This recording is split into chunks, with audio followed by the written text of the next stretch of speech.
Modular engines. Love them or hate them, this is how you make them.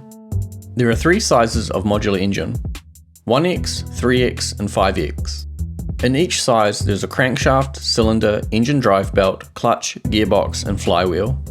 There are also common parts that are used with any size of modular engine. The main common parts are air manifold, fuel manifold, exhaust manifold, cooling manifold, temperature sensor, and the manifold pipes. The engine drive belt parts are alternator, engine starter, and fluid pump. First, I'll go over the intended modular engine layout, and then I'll cover some tricks and alternative building methods. To begin building a modular engine, open the parts menu and type mod. This will filter basically all the components you need minus the fluid ports. I'll build a 1x modular engine for this tutorial, but the method is more or less the same for any size. Start by placing crankshaft blocks as long as you want your engine to be, making sure that the crankshaft part is connected at the side with a circular texture. Place cylinders along the top of the crankshaft so that the flat grey side is facing away from the crankshaft. This is the default placement orientation. At one end of your crankshaft, place an engine drive belt. The side ports of the engine drive belt are where you connect the alternator, fluid pump, and starter motor. On the top side of the engine belt drive, place an alternator. You'll see that before placing any of the belt drive parts, a belt pulley can be seen. Line this up so the belt goes around both pulleys for the correct orientation. Place an engine starter on one side of the engine drive belt and a fluid pump on the opposite side of the engine drive belt. Pressing U will flip the fluid pump, letting you change the direction of the fluid out port. Add an air manifold to the side of the first cylinder. It can be facing any direction as long as the 4 manifold holes are connected to the cylinder's manifold holes. I would like to place this one facing forward so there's space for a fluid port. Add a fuel manifold to the second cylinder. There are 2 different types of exhaust manifold, a straight pipe and a 90-degree corner pipe. Place an exhaust manifold onto the third cylinder. Adding a flywheel is optional. It is placed between the crankshaft and the clutch. I'm going to add the 1x flywheel at the end of the crankshaft. Flywheels are larger than the crankshaft on all sizes of modular engines, so even though this looks much too large, it is the correct flywheel for this engine size. Now add a clutch onto the flywheel. If you're not using a flywheel, the clutch attaches to the circle texture of the crankshaft. In your parts menu, search for air and select the air filter. This part does not filter air. It is only an air filter visually. Connect this to your air manifold. It works the same way as any other normal fluid port.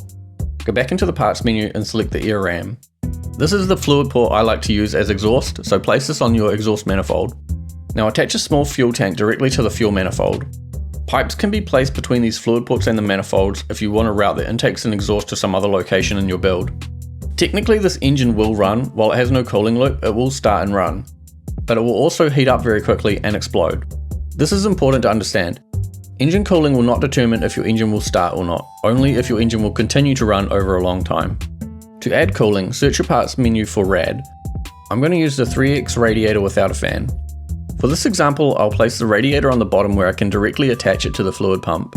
Then attach a cooling manifold to the free fluid port on the fluid pump with its manifold ports facing up.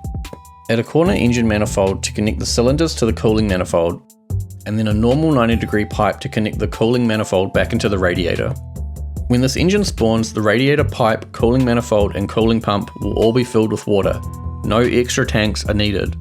I highly recommend you use an engine controller from the workshop, but we can do some constant numbers and buttons to showcase the logic.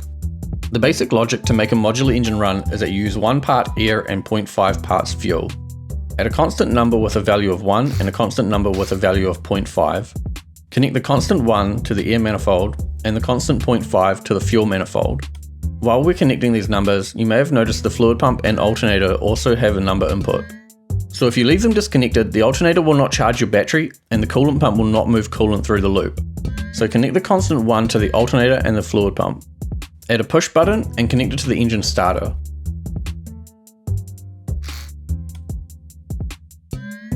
Add a battery and connect the electricity to all the components. Let's spawn this little engine in and give it a test.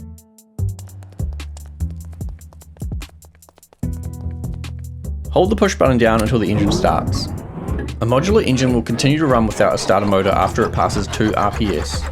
A flywheel will add load to the crankshaft, causing the engine to take longer to start. With no engine controller, the engine RPS will rise up to its maximum of 60 RPS and stay there until it explodes or runs out of fuel. As you can see and hear, a modular engine with no controller is not very pleasant. Let's go back into the vehicle editor and use an ECU from the workshop. I'm going to use the ZE modular engine controller. Generally, ZE controllers will work first try. Let's just leave the constant numbers from before because we still need a way to engage the coolant pump and the alternator. Place the engine controller and a lever which will be used as throttle control. We need to replace the push button with the toggle button because of the way this ECU detects its on signal. Connect all the nodes from the engine controller to their corresponding parts, and make sure to change into composite view to connect the cylinder node.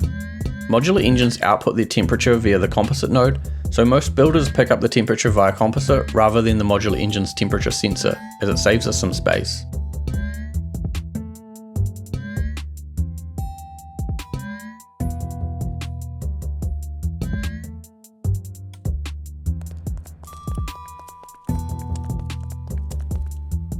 The toggle button could be replaced with a key and the lever's output replaced with W and S on a seat.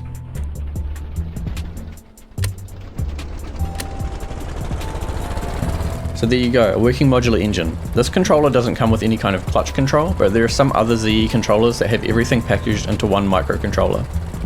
And here are some other modular engine controllers I would recommend. LC Advanced Modular Engine ECU, Toasterys Modular Engine ECU, MTech All-in-One Modular Engine ECU, C4V ECU V3, and of course, ZE Modular Engine Controller. Now we can have a look at some alternative building methods. 1X23 cylinder. It has 6 crankshafts with cylinders on all sides. There is a single catalytic converter between the exhaust manifold and the fluid port to reduce the exhaust particles. The more catalytic converters you use, the less exhaust particles are produced and the more your engine's performance is negatively impacted. I have 2 alternators on this engine to provide more generated electricity. There is no flywheel as they are usually unnecessary. When placing cylinders on multiple sides of a crankshaft, the manifold ports need to be connected for all cylinders to share fluids. Cylinders beside cylinders share fluids, and manifold pipes can be used to connect cylinders on other sides of the crankshaft. 1X 17 cylinder supercharged. To supercharge your engine, either add a pump between the air intake and the air manifold, or use an air scoop as your air intake to force air into your manifold when you get up to speed. Mitchell engine low. This is a 4-cylinder 3X engine to be used in boats. When I strip away all of the detail work, you can see these cylinders are rotated so they connect on their manifold ports. This is somewhat unusual but allows the sides of the engine to be decorated because the ports come out from the front and back. Then a line of manifolds run below the engine where it can be hidden, and all the air, fuel and cooling manifolds are connected out of the way. On a larger engine, multiple cooling manifolds may be required, and the use of electric pumps allows for a higher flow rate. This engine is cooled directly with seawater. A trick I'm exploiting is the exhaust manifolds are connected into air manifolds. Air manifolds delete exhaust and other fluids. Another feature of this engine is that I'm using an electric motor, clutches and a generator to start the engine and recharge the batteries. The electric motor spins the engine up to 2 RPS, which starts the engine, then the motor disengages and stops while the generator engages and charges the batteries. You might also notice the air filter is on the same pipe as my starter system. Power and fluid can move through the same pipe. All the techniques I have used are to save space and allow for more interesting design of engines. And that's pretty much it. Thanks for watching, leave us a like, and I'll see you later.